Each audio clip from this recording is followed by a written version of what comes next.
Leading 2 companies, becoming an Inc. 5000 CEO was not in the plan. I just wanted to be a great coach and facilitator and have fun in the transformational world.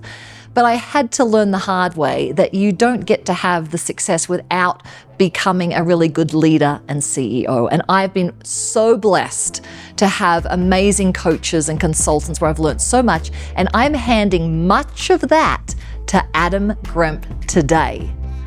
Adam is in a place where he's got a family dynamic going on in his team. There's not a whole lot of accountability, not a whole lot of structure and systems. So I'm going to show him how I went from a little small family operation to something much more impactful.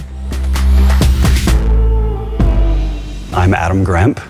I'm the co-founder and clinic director of New Connections Ketamine and Wellness Clinic in Denver, Colorado. I help people who have struggled, tried almost everything, but have not given up. The biggest challenge that I'm bringing to Rachael-Jayne today is that I'm carrying too much. I'm wearing too many hats, trying to be the leader, the marketing, the intake, the operations, and I'm also the lead guide at the clinic for the majority of clients that we see. And so I am struggling to balance all this while trying to grow an incredible organization and opportunity. Adam, I've heard already so many good things about your clinic, the clinicians that are there, you. So you're obviously giving such a service to the community. Like, that's an understatement. But we're here to talk about what's going on behind the scenes, which I know as a business owner is not always like everything's like clockwork, everything's working fine, because building a service is very different to building a team and a structure where that service can scale. So tell me a little bit about the pattern that you're in that you want to break as the head or the clinic lead, the CEO, if you will. What do you see the pattern that you're in? Yes.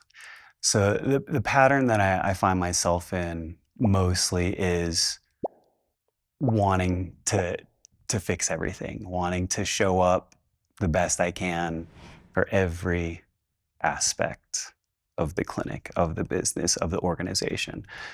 Some of it's required and some of it not so much. So figuring out how to let go of all of that responsibility, I think, would be really... Yeah. I mean, that's part of it in the beginning, because you have to know each piece. That's definitely where we started. My husband and daughter and I were like, you do this, I do this. But then as it grew, we're giving pieces away. But I think it's helpful sometimes in a small business to know each piece. Yes, absolutely. And then go, okay, now I've given that over, given that away, so you can work on higher value activities. What does it feel like, or what happens on a day where at the end of the day you're like, that was not how I wanted it to go?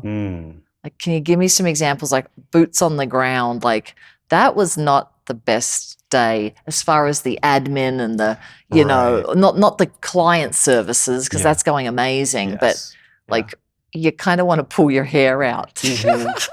Yeah, it's communication is always key. And I would say on some of those days where maybe I get inundated with, enough questions or enough, places where the team might be stuck. And by the time, as a whole, they need you and they need me, and it's at the end of the day, and I'm just like, all right, I'm cooked. I'm exhausted, and I think historically I might have like really tried to like dig it out and really force myself, but I've kind of learned to take some breaks from that and release that a bit, and then come back fresher, the next day. But yeah, I would say, there's frustration for sure. Because of, I still need you, I still need you, Exactly. I still need you. Exactly. And I have very capable people, on the team. And so, and I think some of it has to do with maybe like the standards that we keep, and some of the precision and maybe some of the perfectionist in me, and just like, hey, this is a high quality organization, right? We have high standards. Like it is really important that what we do it really well. And so, maybe if somebody on the team doesn't feel like, oh, I could do that, then it gets they're more maybe their reach out is they're worried that they're not going to live up to the standard. Yes, I think that probably has quite a bit to do with it. Tell me more about the culture too, not the culture of, again, how you're with the clients, but the behind the scenes culture of how the 3 or 4 of you on the admin and services team operate. How would you describe it if someone came in and was a fly on the wall? Yeah, I think, I think they would observe that it's really lovely. I think they would. I think they'd be like, wow, like fantastic. No wonder my experience at this clinic is so exceptional. These people are close. They care about each other. They support each other. They love each other. They really value each other. Yes. And, it's one of those things, and where as a leader, it can be challenging. Yeah. When you're so, with each other on that level and like seeing each other. And so I think that leads to some of the problem of like me not wanting to negatively impact my team. Team first is like been my way of operating. If the team is healthy, then the clients get an exceptional experience, and the clinic is healthy and grows from there. Yes. So it feels to me like the healthy part is this emotionally intelligent team that you've built, because that's who you are. Thank you. Yes. Right. Absolutely. And so you're bringing people in who are like that. Absolutely. You're putting those in positions. And unfortunately, when we come to the system structure, having people own their job and not have to come to you, is not as much about the emotional intelligence part of the culture, but something else. Right.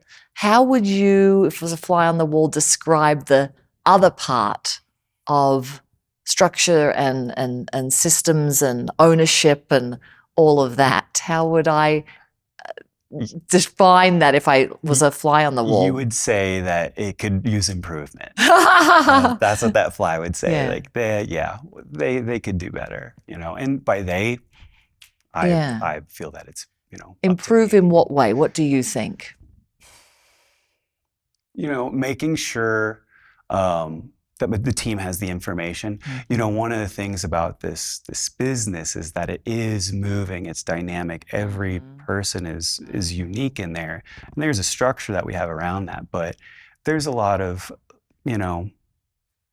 things that need to be accounted for. And so, those often get sent up, and it's a lot at the end of the day. But as far as the structure, I'm recognizing that revamping some of the systems and making sure the team is very well trained and well versed on it, I could see be one of my top things that I'm working on currently. Yeah. So I always see if it's your own business, which it is, you've got partners in it, but it's really you that is leading the culture and the team and the outreach even. I mean, it's you.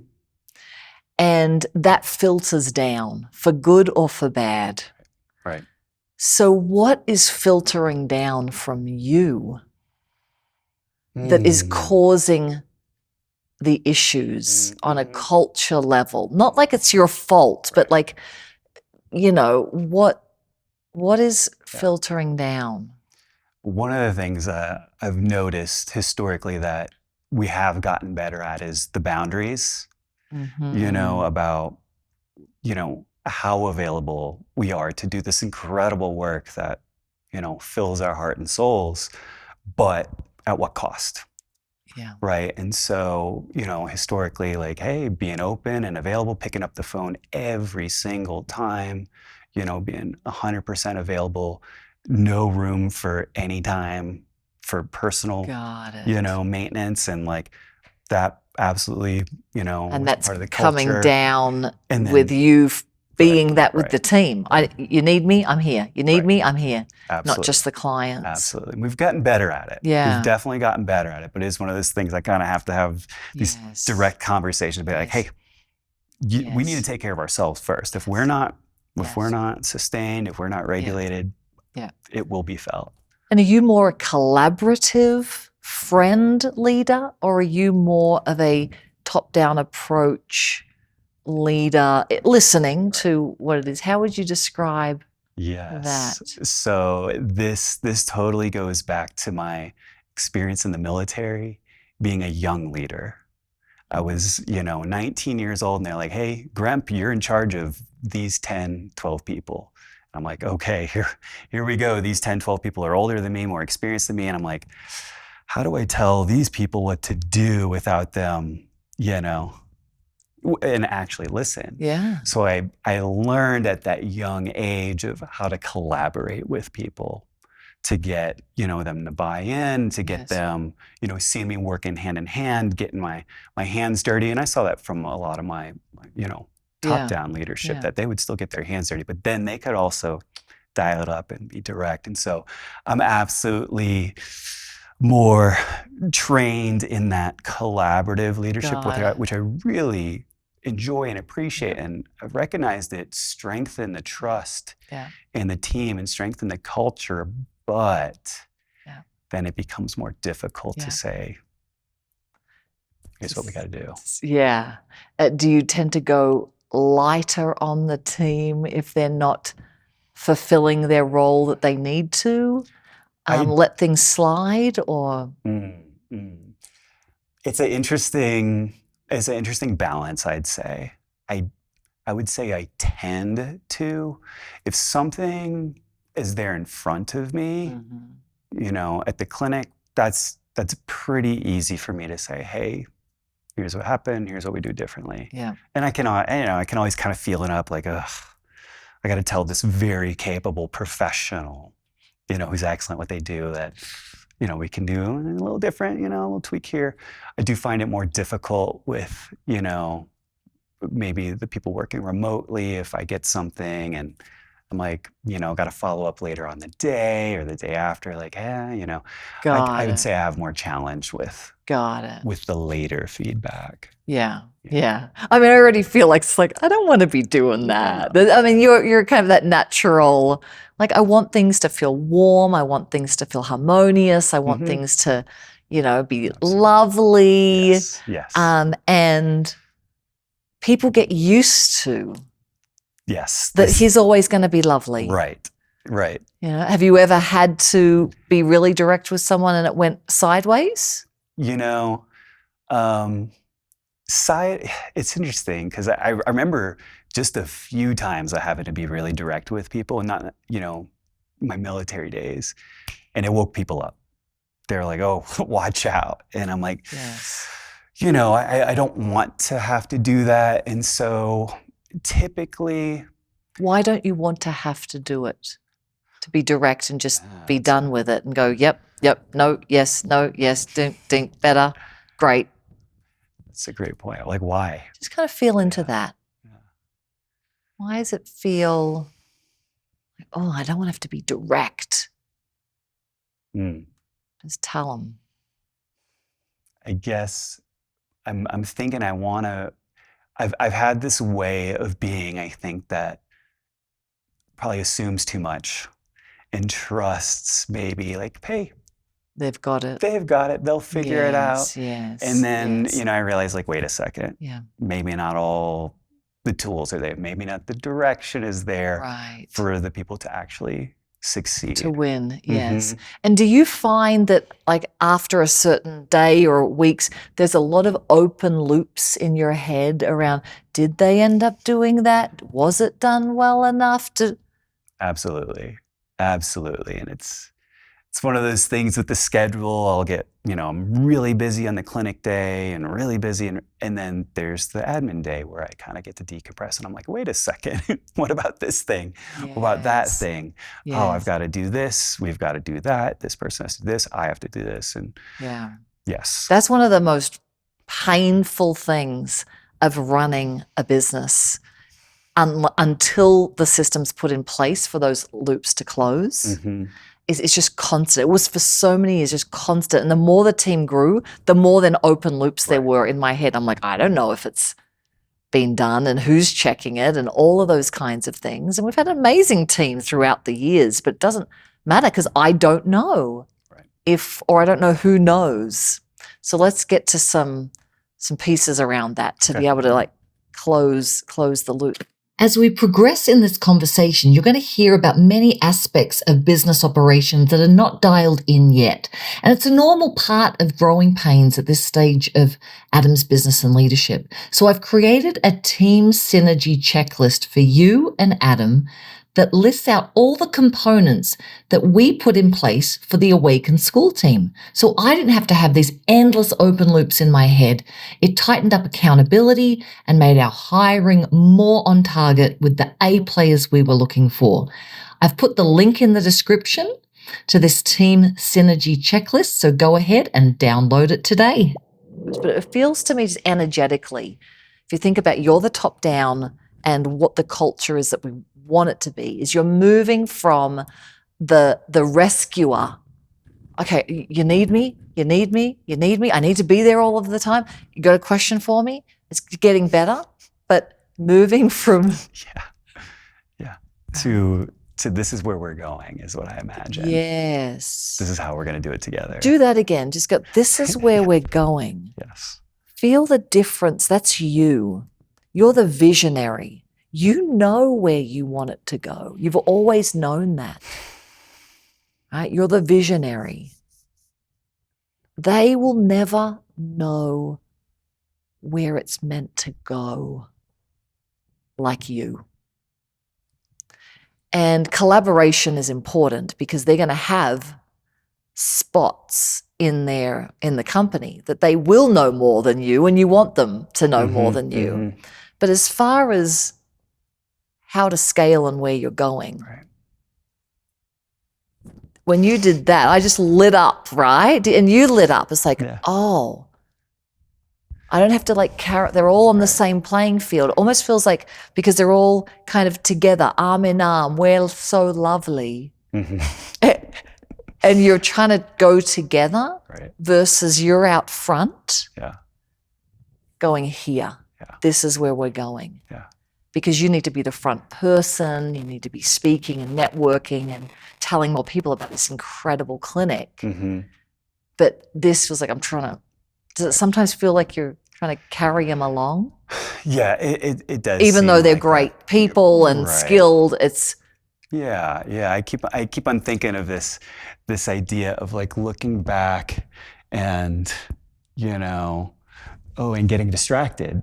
Maybe to support and rescue, right? It's a good distraction. When it's like, how can I empower them to row in the same direction? And I'm like, we're doing this. This is how we're going. Exactly. This is how we're going to get there. Exactly. So what is one thing that you would need to change this next week if you stepped into, what will we call this identity? It's going from the rescuer leader to... visionary? I mean, what's the word? That's the word that's coming to me. Yeah. But what feels good? What's the leader that you want to be that will serve the whole company? It's not only the visionary of where we're going, but it's, I think it's essential to get everybody in alignment and feeling, that empowered it just comes up so much, but it's having them feel the strength and the capabilities that they have to go. And they can be the visionary in their own department. Yes. But they're not having to be like, Adam, look back, keep looking back, looking back. Right. No, they know that you need to be looking forward. Yeah. And that's not quite clear yet in the culture, is it?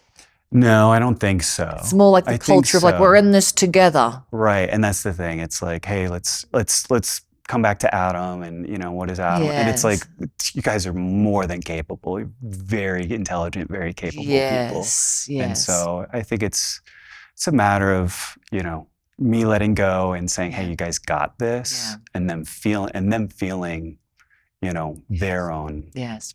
I want to add the word front man Mm-hmm. to the visionary, right? Mm-hmm. Like you're out front Mm-hmm. and you must stay out front. And there are certain things that you can do for the culture, but every time I've wanted to change something, I knew it was me. I'm always the fault, right? It always starts with me. That I'll go like, how am I going to share with them that I'm sorry that I didn't step into this role earlier? This is what it's causing the company and our impact. And I've made a decision I'm not going to do it anymore. And then what do I need from the team? What do I need from systems? And it is usually, my team's here behind the scenes, it's usually like a thing. I'm like having a meeting. I'm calling a meeting or I'm calling some time within our quarterly visioning days for the team to make it a really important thing. And sometimes it becomes a theme. It's so important. Like we had a theme last year called Free the Queen. Yeah. We need your version for your team. Yeah. We were freeing Adam to be the front man and the visionary. How does that feel? It feels important. Mm-hmm. Mm-hmm. Yeah. And freeing, Absolutely. right? Absolutely. That gets all your life force back to where you need it to go, because getting speaking opportunities or being on panels or whatever it is that you want to do for the local community to get the clinic, that's going to take time, you know, that takes a lot of effort. Yeah. And when there's all these little things behind there, like the whole day goes and you haven't reached out to anybody to be in front of your ideal clients. So that's going to be one piece of homework, is to practice what's it like to apologize to my team that I have not stepped into the visionary and front man that I need to, and that you could share with your silent partners that as well, and your business partner, Mm-hmm. everyone involved.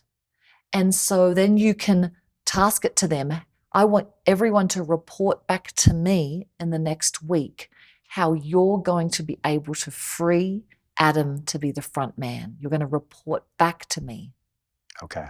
Yeah. Right? So now it's a job. Mm-hmm. And everyone knows. I mean, internally, sometimes for me, I don't know if this is for you, it's like, who am I? Who am I to say, free the queen? Or who am I to be like, I get to be the front man? But it's the business is going down if you don't. Mm-hmm. The business is flying if you do. Mm-hmm. And the team know that more than anyone, right? So it's kind of getting over myself. Like, this is my role. Can you see yourself saying something like that to the team? I can. Yeah. Yeah. And I feel the support too. Yeah. I do. I recognize how they'll want to step in and step up. Yeah. Great. And they've done it too. I've experienced it. Yeah. And it's a matter of how do we maintain that and cultivate it and nurture it instead of it being a kind of. So let's look at a few systems. I don't want to spend too much time on it because I want to figure out, have you got the right team? Who's on the team going forward? Mm-hmm. Maybe some hiring pieces, and some internal dynamics around giving feedback. Because I want to create, what's this ecosystem that's called the team that's going to be in place in the next year. It's going to feel so different to how it currently is. So I want to hit quite a few things, but giving them this project of Adam the front Free man. the queen. That's fine. Yeah. Free the queen. Free yeah. Adam. Yeah. Is what has worked for me is to give it a time frame. Okay. Of what do we need to change or put in place in order to be able to kick this new project called Free Adam into place. Mm-hmm. So when I did that, I called it 8 weeks to Liftoff. As we were coming into this year, I was like, there's still so many things that need to be put in place or moved away or stopped or SOPs, whatever it was. Yeah. And I went through that in my side time, my alone time. Okay, these are all the things. And it was a long list. Yes. It's a long list. Yes. And you probably could do it in a few hours, right? Because it's in your mind and your business isn't as complex as ours, right, yet. So you make that list and that then becomes public. That you're like, okay, here's the list that we need to do in the 4 weeks or 8 weeks to lift off, which is Adam is freed. Great. From all of that. Love it. But we need that list. And then do you use a project management software? Probably too many. But I would What's say your I'm main not one? structured. It's actually a written out scheduler journal that I go in every day. Got it. And Got it. Has project blocks in it. Do you see the other people's projects? No. Okay, great. No. So that'll be a huge, easy fix, which is not your role to set up this, but it would be one of your admin's role to set up. We use Asana.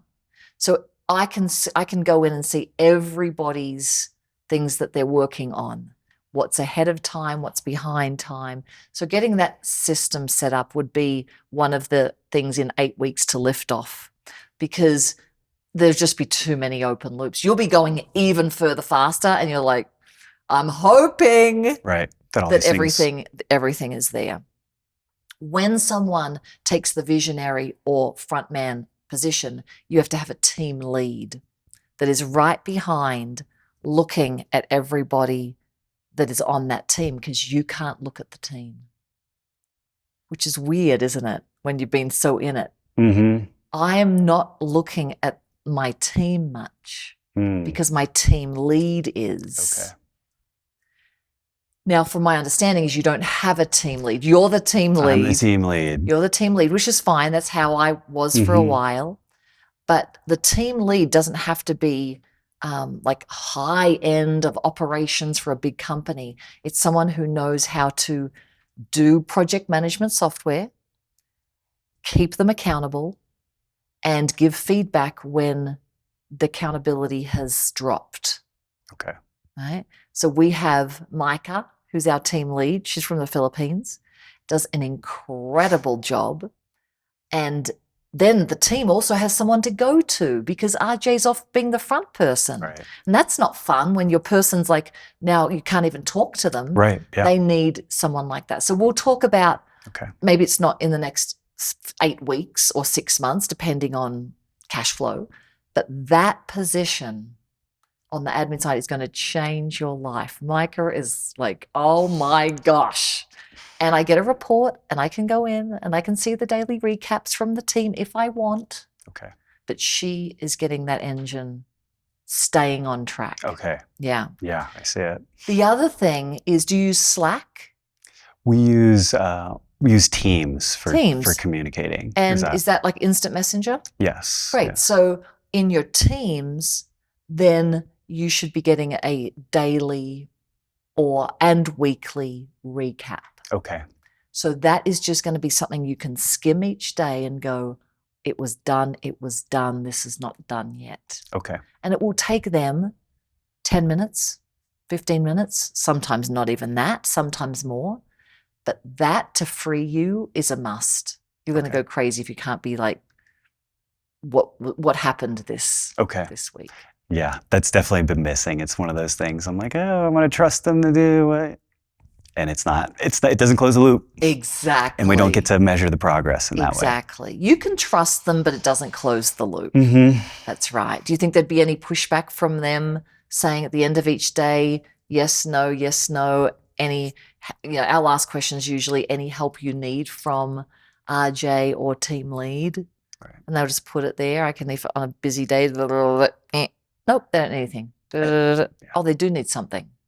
And that's it. I'm still looking forward at Teams. I'm not looking back, right? Energetically. Keep your eyes forward.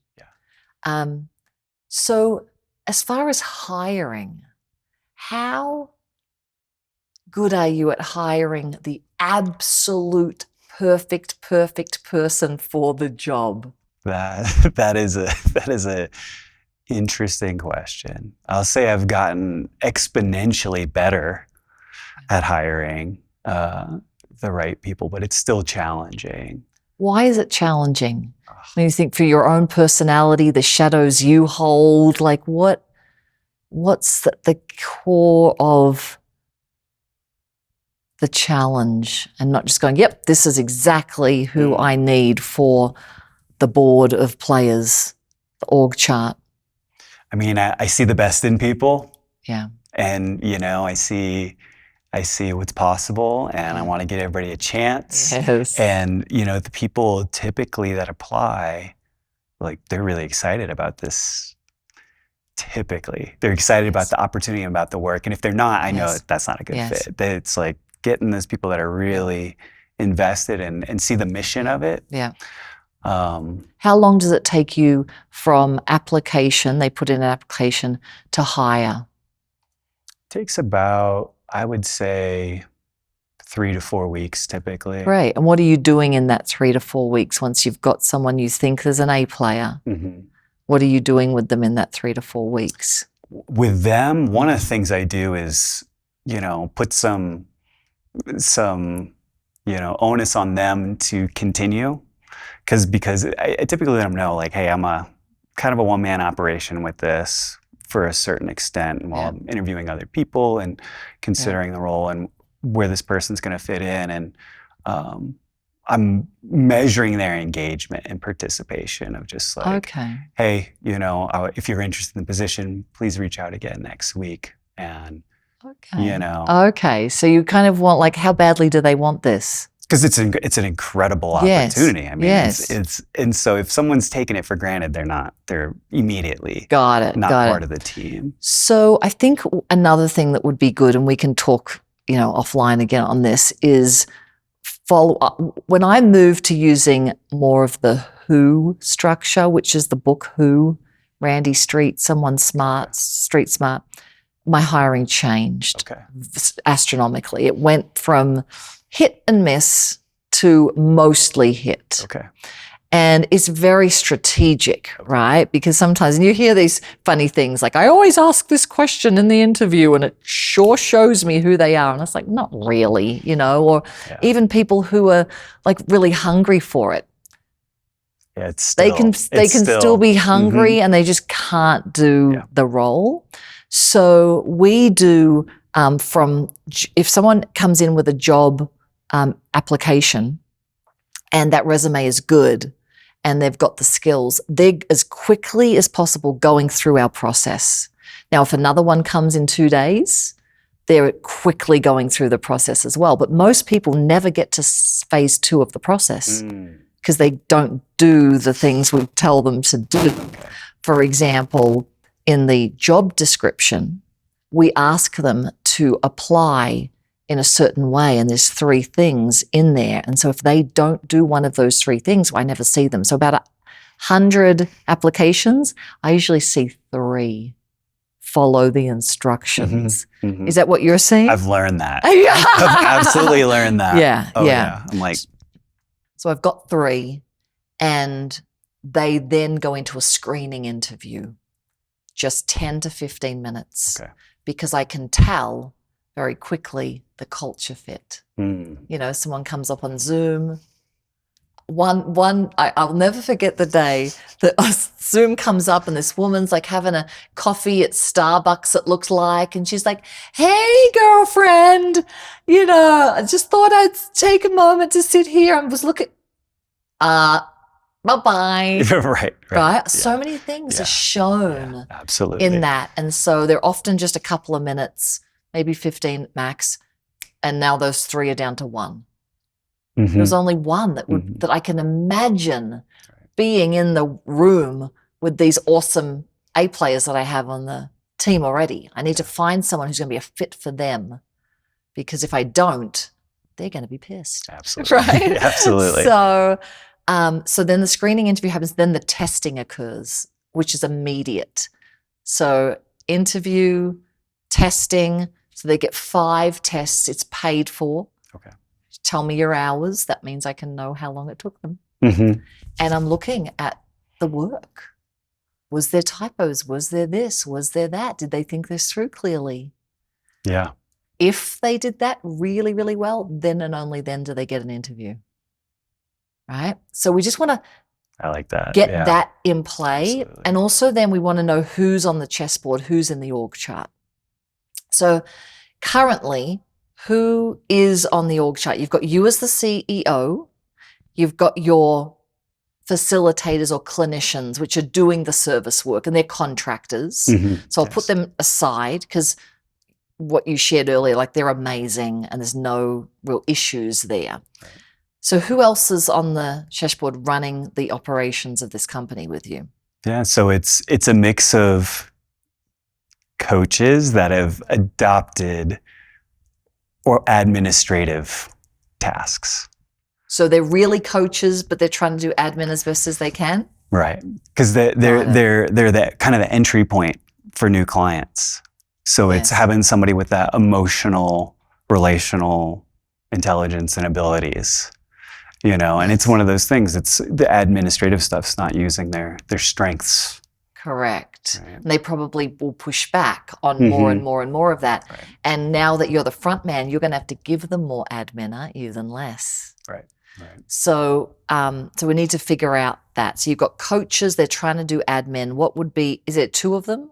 It's 2 of them. And what are their titles? So we've got a client care coordinator and so customer service. And they're both client care coordinators. And then, then they can switch over to their coaching specialties. Okay, in the clinicians, the actual work with the clients. Right. Okay, because they do remote coaching with the clients. Got it. They're 2 of the 3 remote coaches, and then we have like the in clinic either coach or therapists. So what I would recommend, and I do this all the time, looking at the next 6 months or the year, is what is the next org chart? Okay. Not like how do I work with what I've got, because that's also what you're doing. You're trying to work with what you've got, and that won't work. Right. So when you look a year out, who do you know who's meant to be on the team? We have a team lead who will be overseeing all the clinicians, all the admin, and reporting to you. Are they off track or on track? Right. We pretty much know that. That's going to free up. Who else needs to be on the team in a year with no faces? Because I know you've got faces who you feel connected to. You can do this exercise with us, even if you're a solopreneur that's only you, or if you have one other person on your team, or even if you just have a business idea. Think about who you want on your team in the next 1 to 2 years and plot that on a piece of paper with us. Yeah, there's definitely an administrative assistant that just takes all those little things away from my current care coordinators, so they can do their coaching, but an administrative person that is for everybody, or your administrative person? I think for everybody, for sure. Great. For sure. And that could be offshore? Do they need to be in the actual? Yeah, absolutely. No, it could be. Yeah. It could be. Because it's somebody that can just, take care of the admin stuff, direct it here, direct it there. So that person. Great. And then there's another administrative person to be in the clinic to help out and help kind of get the flow in the clinic a little easier whenever, so I can step out. Yes. And the clinicians that are in the clinic can focus on their jobs. Yes. But it's who's kind of, aware of the overall situation. Perfect. So we need that person too. So if you think of it as, and again, for those listening, we're talking about a small business that's probably not going to ever be a medium-sized business, like 100 to 200 employees. It's going to stay a small service-based business. We've got the visionary, we've got the team lead, we've got the marketing engine and the client care engine, right? So I would say those 2 positions would be clarified. So one admin might be the client care overseer of that world. Doesn't mean they have to be the one doing the client care, Right. but it's their job to make sure that your vision is happening throughout all the client care pieces, Okay. right? Yeah. And then the marketing is got another lead for you, got a panel you could be on, got another Mm-hmm. because if the marketing engine isn't 10xing, Right. then all of this is just putting you in the hole, right? Because of that. So I see you as the marketing engine for a while, and then potentially this admin person or team lead supporting an admin person to be the customer care overseer. Yeah. Right? Shannon on our team is the client care engine, but she doesn't actually do a lot of the admin for the clients or anything like that. That's Rachael, who's offshore doing the stuff. So does that give you a lay of the land It does. of that? Figuring out the roles a little more Yes. clearly instead of Who have I got? Who can I stick in this role? And they could like, we could Band-Aid this by them doing that. Yeah. Right. And everyone's in there. That's what it's been. Yeah. That's what it's been. Yeah. So any questions so far? No, it sounds like some good homework there. Yeah, we've got the hiring process, we've got the org chart, we've got the systems, and we've got the speech at the next meeting that you're like, this needs to shift. This needs to shift. The other word that kept coming to me is structure. I don't know if you shared that with me on another day, but the structure of being able to give feedback too. I didn't do that for so long because I don't want to give feedback. I hate this, right? I don't want everyone to feel amazing. Right, like exactly. It just was like you never do anything wrong ever. I know. Perfect. That's kind of me, and I had to just learn not to do that. But a big part of moving past that is it's on the calendar. Like State of the Union, where Data and I do that every week. You know, it's our connection point. It's on the calendar. We did it last night. And part of me is like, I don't want to be sitting down with my husband going, this is what's working and this is not what's not working. But then we get it all out. So for our performance reviews, they are 30 days when someone starts, 60 days, 90 days, and then a year. 6 months, sorry, and then a year. Then they're on a year function, right? And then the one-on-ones that the team lead's going to have is also in a weekly or bi-weekly. Once that structure happens, then there's a place for it to go. Got it. Versus your open loop of when am I going to tell them this? Right. You're just like, oh, performance review's coming up in 2 weeks. I'm making my list. I'm checking it twice. I'm putting the, and your team lead can help with that, which again could be offshore. Yeah. Game changer. Okay. Right. So any questions? When you think of going home, you're going to be like, okay, 8 weeks to lift off. I got a lot of these pieces. What do you think is going to be your biggest challenge to really step into this new visionary front man? I see the team wanting to help.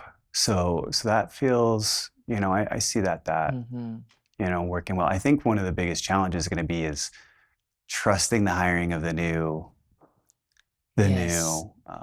whoever it is, and saying like, okay, here's a level of responsibility and understanding, and that's definitely going to be a challenge. Yes. Do you have an onboard, like a 4 week to 8 week onboarding process? Not a standardized one. Well, the great news is your team lead is going to put that together. Okay. I didn't have it, but when we had Micah come on, she created it. Okay. I mean, to be honest, we did. Like, they've got to watch these things. They've got to do that.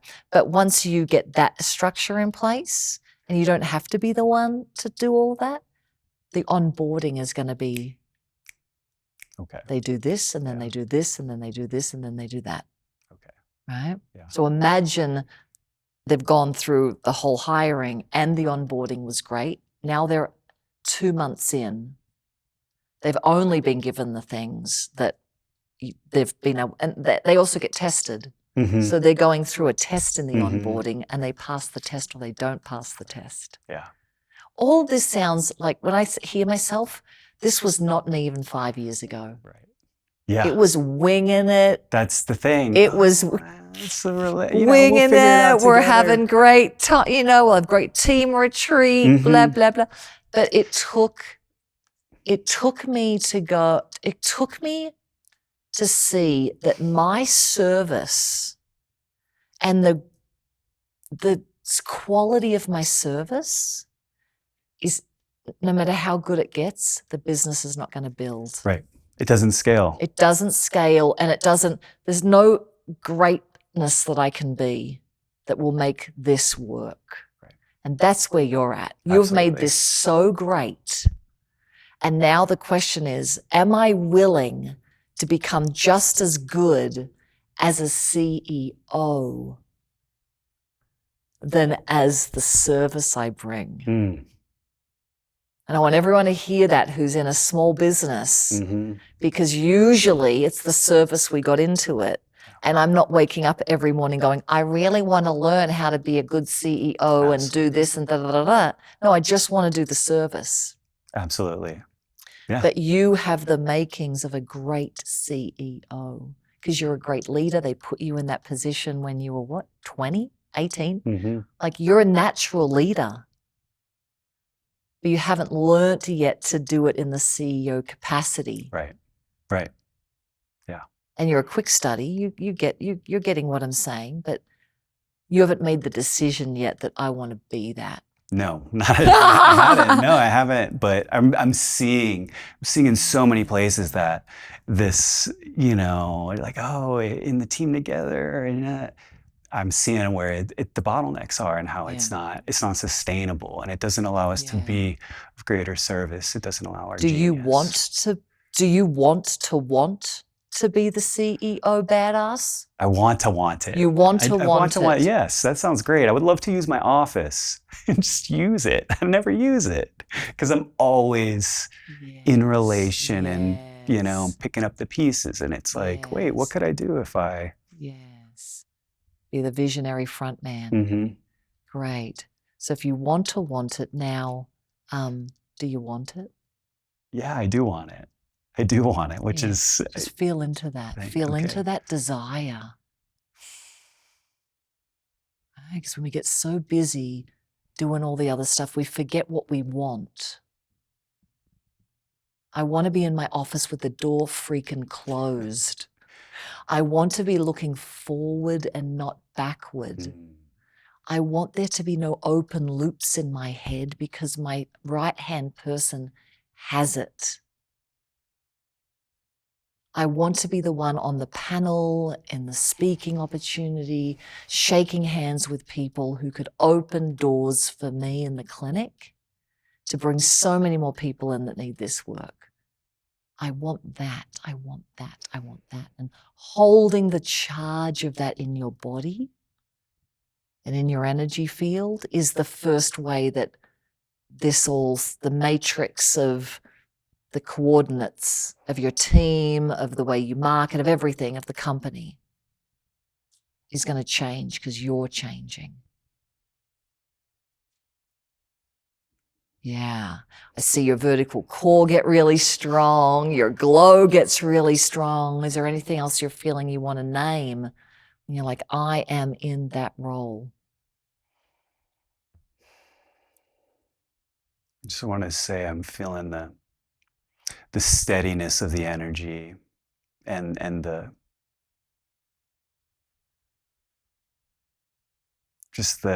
strength and the containment of it that I think is like a really solid core that can do these things, that gets to do these things. So. Yeah. And are you willing to go through maybe 1 or 2 more hires that aren't quite the right one to find the one that RJ's been talking about, that she has, that other people have, that other people are allowed to have? I'm willing to do that. Yeah. I'm willing to do that. Just to find that. Mm-hmm. and imagine that person by your side, that their job and their job prior for the last 5 to 10 years has been this job for a CEO. They're not coming in fresh. They're coming in have done that role. Imagine that. Because you don't want to be teaching someone to do that role when you're like, I don't even know what that role's. They've already done it. Mm-hmm. Yeah. They just want to do it with you. Exciting. They want to do it with this mission. Yeah. Not incorporate in something they didn't care about anymore. Yeah. So you ready for your challenge? I'm ready for it. 14 days. Here's what I think it would be. Let's rip the Band-Aid off real fast. Okay. And you're going to outline every open loop thing that would be in your version of the 8 weeks to lift off that I was talking about. Okay. This keeps getting me pulled. We don't have an SOP for this. We don't have this position, the whole list that then you can present to the team in the next 8 to 16 weeks. You can make a decision together. No, together. You'll make the decision. That's one of these things. I'm making the decision. You'll make the decision in the next 8 weeks or the next 16 weeks. Everything on list needs to be resolved. So we're in reality to a certain degree. I'm not saying just tomorrow. In that 8 weeks or 16 weeks, whenever you call it, I am not looking back. I am front man visionary. Is there anything else that needs to be on that list? You can ask them, but your list. Okay. And I think that list is probably going to be 30 to 45 things at least. Okay. Don't you? Okay, yeah, I do. I'm glad you said that number because I was like... It's going to be a lot. Yeah. But you need to go into the office, close the office, and make that list and then send it to me. Great. And then I'll probably add another 20. All right, excellent. And then and only then we will present it to the team. Fantastic. I'm excited for you. Thank you. I'm here for you. You know that. And Absolutely. I am also so thankful to you and your team for what you're going through, the growing pains of a business to serve this community in such an important way. Thank you so much. Yeah. So I'll get that list in 14 days. You will. It's going to be a big one. So. Thank you. Given you've watched this far, I'm going to give you a special gift. I've put together our Team Synergy checklist. You heard all about our hiring process, our weekly recaps and scorecards and performance reviews. I have put all of that together into this checklist so you can see behind the scenes of what we do at the Awaken School and Casa Sagrada to build and sustain a team of A players here. Have you ever wanted to see what we're doing behind the scenes? I will put the link in the description below. So all you need to do is click on that link and you'll get our Team Synergy checklist, some pieces too around our hiring process. And we'll see you next week for the next episode of Spiritual and Successful. Thanks so much for watching.